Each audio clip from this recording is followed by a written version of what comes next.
alors l'origine de la frite, belge ou française? Donc c'est une très grande question. Une question qui remonte très loin, jusque dans nos gènes presque. Alors, il faut d'abord savoir de quoi on parle. Parce que bien souvent, quand on remonte à l'origine de la frite, les Français, qui revendiquent aussi cette origine, mettent en exergue la pomme de terre frite.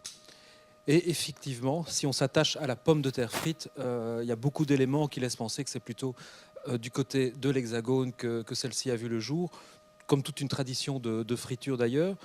Mais c'est ce que je souligne dans le livre, il faut plutôt s'intéresser à la frite belge. Et qu'est-ce que c'est la frite belge? C'est avant tout un bâtonnet. Or, la pomme de terre frite, comme on en parle à l'époque du 18e, 19e siècle, ce sont souvent des tranches qui sont rissolées fatalement, et pas encore ce bâtonnet. Et surtout, il faut s'intéresser à la double cuisson, puisque la double cuisson, c'est ce qui fait la spécificité et tout le croquant et le moelleux de la frite belge. Et alors, si on s'intéresse à cette double cuisson qui signe l'identité de notre frite, la première trace qu'on retrouve de celle-ci, c'est dans un manuel pour ménagères du début du 20e, de 1900 et quelques. La date précisée dans le livre. Voilà. D'accord. Vous faites également un très bel historique des frites côtes, des baraques à frites, en expliquant justement qu'au départ, c'est vraiment une tradition de forains, ça s'établit dans les foires. Et donc, vous expliquez un petit peu leur évolution. Et à quel point est-ce qu'on peut vraiment imaginer que... Voilà. Est-ce que vous pouvez nous expliquer un petit peu ce phénomène de dire, voilà, à la base, ce sont des forains, et cette tradition presque de construction éphémère est restée jusqu'à maintenant? Donc, la baraque à frites, c'est très important d'y consacrer un chapitre, parce que c'est là aussi qu'on retrouve l'origine de la frite qu'on évoquait, puisque je crois on peut conclure que les frites viennent de la tradition de la friture qui a été amenée par les forains. C'est ainsi, par exemple, qu'un monsieur très célèbre, en fait, est monsieur Krieger, qui est allemand et qui a découvert l'art de la friture à Paris, est remonté vers la Belgique, a sillonné les routes de Wallonie et de Flandre et a créé les premières baraques à frites. Et voyant le succès qu'il avait, il s'est rebaptisé en Monsieur Fritz pour souligner ses origines allemandes et son commerce de base. Donc ça se passait au gros trait milieu du 19e siècle. Bien, j'ai pas répondu à votre question. Les forains, ils bougent beaucoup, ils sont dans des roulottes, dans des baraques, et de temps à autre, il y en a une qui s'arrête. Mais comment ça se fait qu'à l'époque actuelle, on a vraiment gardé cette tradition voilà, de l'endroit de la construction totalement éphémère? On l'a pas gardé, en fait, on l'a sauvé, parce que les baraques à frites ont véritablement failli disparaître. Et c'est grâce à quelques personnes, et notamment à des présidents de l'Union nationale des frituristes, frituristes étant le terme qui désigne les personnes qui préparent les frites, un terme qu'ils ont choisi eux-mêmes d'ailleurs. Donc cette union nationale défend la frite originelle de façon assez cocasse parfois, et a su préserver les baraques à frites en fédérant pas mal de frituristes qui ont accepté de se plier à certaines règles d'hygiène, à certaines règles urbanistiques, etc., qui ont fait que petit à petit, les baraques à frites qui étaient systématiquement bannies de toutes les communes ont retrouvé, grâce aux yeux des autorités communales notamment, et aussi... posez-moi une question, parce que je vais trop loin là. Donc voilà, je demandais simplement donc si comment se faisait-il que ces Voilà, constructions et donc on a étaient sauvé les baraques à frites, parce qu'il y avait un abattage systématique des baraques à frites, et grâce à ce travail-là, et grâce aussi à un travail d'image, il faut savoir que ces personnes aimeraient inscrire la frite au patrimoine immatériel de l'humanité. Grâce à tout un travail d'image, certaines communes qui étaient les premières à abattre les baraques à frites ont un peu revu leur copie et ont reconnu maintenant aux baraques à frites une valeur sociale et patrimoniale, qui font qu'une ville comme Anvers, par exemple, maintenant accepte de réintroduire des baraques à frites sur son territoire. Et à quoi était due cette volonté justement de bannir ces baraques à frites à cause d'une image Oui, négative bien sûr, bah oui, et souvent, bon, il y a des raisons d'hygiène aussi. Les normes d'hygiène ont terriblement évolué au cours des 30 dernières années. Il y avait aussi le fait qu'à chaque fois qu'une rénovation était entreprise dans une ville, bon, on en profitait pour chasser ce furoncle qui avait jailli devant l'église ou devant la place ou n'importe où. Il y a le fait aussi que parallèlement à ça, tout ce qui est fast-food et nourriture emportée s'est pas mal développé en dur. Donc peut-être qu'on ressentait moins l'utilité de la baraque à frites à partir du moment où il y avait des vendeurs de pizza, de pita, etc., etc. Mais en fait, non, c'était une grande erreur parce que abattre la baraque à frites, bah, ça a une valeur patrimoniale qu'on était occupé à effacer de notre paysage. Tout à fait. Et vous faites également donc une sélection de quelques frites côtes. Oui. Et donc ma principale question, c'est de savoir comment s'est fait cette sélection. Est-ce que vous avez sillonné les routes de Belgique, goûté toutes les frites et choisi les meilleures? Non, c'est une sélection qui repose sur plusieurs critères. Bon, évidemment, dans ce livre, on pouvait pas. C'est pas un guide des baraques à frites. Donc, plusieurs critères qui sont de un, la personnalité de certains frituristes qui sont derrière les fourneaux. De deux, j'ai essayé de respecter aussi la diversité des baraques à frites qui sont présentées. Il y a différents types. Il y a une typologie des baraques à frites. On a une baraque à frites chalet, une baraque à frites bus, et ainsi de suite.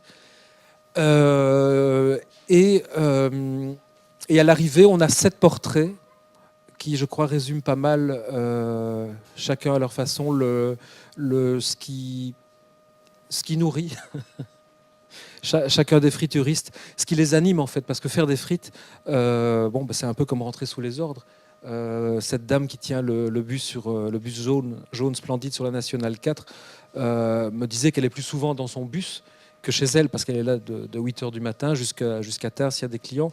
Donc il faut vraiment le vouloir. Et c'est un peu, derrière ces 7 portraits, on retrouve un peu le vécu de différentes personnes, mais aussi l'histoire de certaines baraques à frites. Ce sont des différents petits zooms comme ça.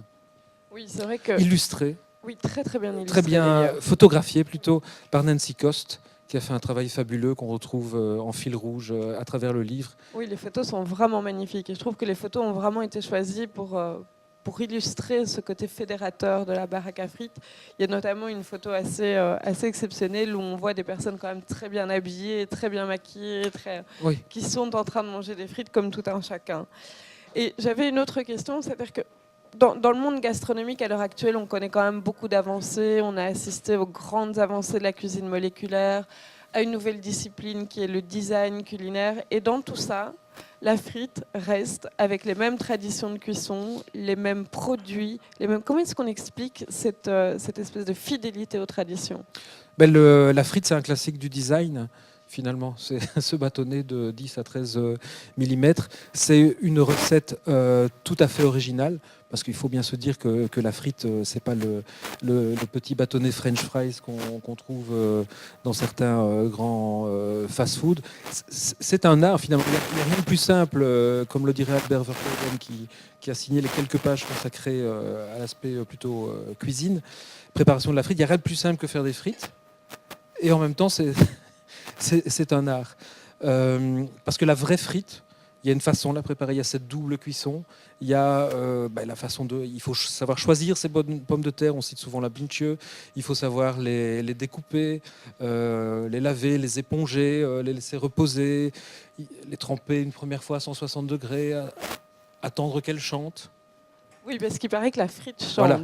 Quand on arrive à une première cuisson, elle chante. Le chant de la frite, j'en parle aussi, c'est reconnu. Puis on laisse reposer, puis hop, on a la deuxième cuisson qui vient apporter tout le croquant à ces frites et conserver le moelleux de la première cuisson. Et là, on monte facilement de 20 degrés à 180 degrés. Quelques minutes, on attend qu'elle chante en s'entrechoquant dans l'huile et c'est prêt à déguster. Mais c'est un classique de la cuisine. Il peut pas évoluer. Bon, certains restaurants proposent maintenant des choix d'huile. Ou des choix d'épices qu'on met dans l'huile, etc. Pourquoi pas? C'est aussi un terrain d'aventure. On peut s'amuser avec la frite et on s'y amuse beaucoup aussi. Il y a tout l'aspect culturel de la frite dont je parle dans le bouquin. Mais la recette originelle, voilà, c'est un classique. Est-ce que vous n'avez pas peur justement que, ou à l'heure actuelle on parle beaucoup de bio, de diététique, où les gens font très attention à l'alimentation et justement au corps gras. Est-ce que vous n'avez pas peur qu'à un moment ou un autre on décide de faire une frite light et bio?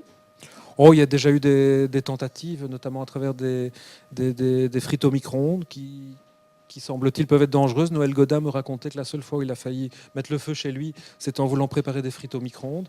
Donc il faut se méfier. Bon, si vous avez un corps gras, n'en mangez pas trop souvent. Mais la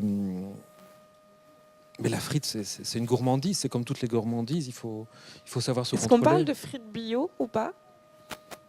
On parle de frites bio dans mon ouvrage. Non, de façon oui, on parle générale. oui, il y a des frites bio. Oui, maintenant on trouve des frites bio. Il y a une certaine grande surface qui propose des frites bio en première cuisson, fraîches, ce qui est assez pratique si vous les préparez chez vous et que vous êtes un peu fainéant, vous voulez aller plus vite. Mais voilà, bon, on n'est pas là pour faire leur publicité. Non, bien sûr.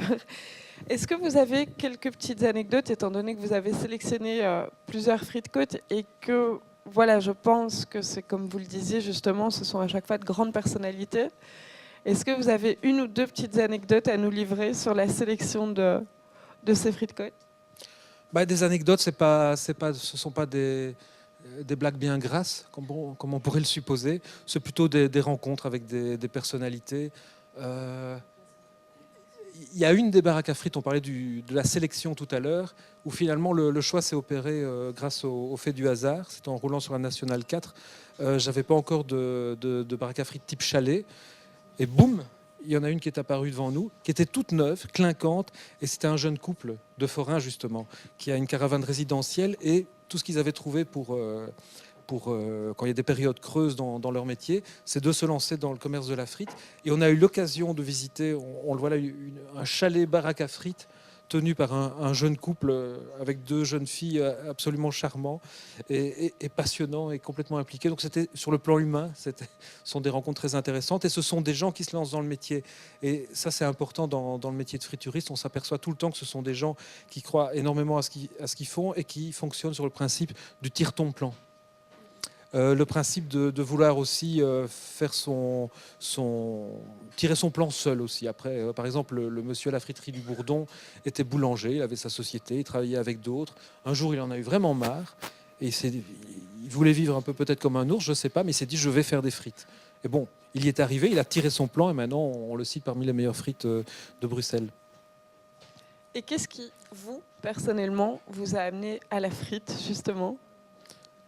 Vous avez cité tout à l'heure un site web qui est encore visible mais qui n'est plus mis à jour depuis des années, qui est www.fritopluriel.be. C'est un peu à travers ça que c'est arrivé. Donc c'était fin des années 90, je suis journaliste à la base. J'avais une chronique humoristique sur la présence de la Belgique sur le web, dans un magazine qui s'appelait Inside Internet. Parce qu'à l'époque, le web n'était pas ce qu'il est aujourd'hui. Et dès qu'on trouvait quelque chose de belge sur le web, on pouvait faire cuire des frites. Et on s'est dit avec un ami qui se lançait comme web designer, pourquoi ne pas transposer ce contenu sur le web, le rendre vivant et créer finalement un webzine humoristique sur la Belgique. On a cherché un nom qui soit donc humoristique, fédérateur et qui fasse preuve d'autodérision. Et on a choisi fritopluriel.be. Ce qui s'est passé, c'est que ce site a eu son petit succès à l'époque, mais qu'on m'a constamment questionné fatalement sur les frites. Et depuis lors, si je les aimais déjà beaucoup à l'époque, je m'y suis intéressé, toujours plus intéressé. Donc ça fait plus de 15 ans que je recueille témoignages et objets ayant trait à la frite. J'ai créé un micro-musée de la frite à Forêt, qui s'appelle Home Frite Home, et où on retrouve beaucoup d'objets dont l'histoire est racontée dans le livre. D'accord. Et alors, oui, vous le savez certainement, il y a donc un grand débat à Bruxelles qui réunit plusieurs castes qui s'affrontent entre les différentes friteries. Quelle est pour vous la meilleure frite côte de Bruxelles ? C'est une question à laquelle je ne vous répondrai pas, franchement, parce que pour moi, il y a effectivement la frite qui est centrale dans une baraque à frites, un frite-côte ou une friture, peu importe comment on l'appelle, mais il y a aussi le contact avec la personne. Et une personne qui est charmante à 2h du matin, qui vous nourrit encore, on lui pardonnera certainement parfois une frite un peu mollassonne. Mais bon, s'il faut citer quelques bonnes adresses, enfin en tout cas auxquelles personnellement je tiens, j'ai parlé de la friterie du Bourdon. Je suis plutôt comme Amélie Nothomb du clan des Flagey, mais voilà, pour en citer deux. Eh bien, un grand merci à tous et une très bonne fin d'après-midi.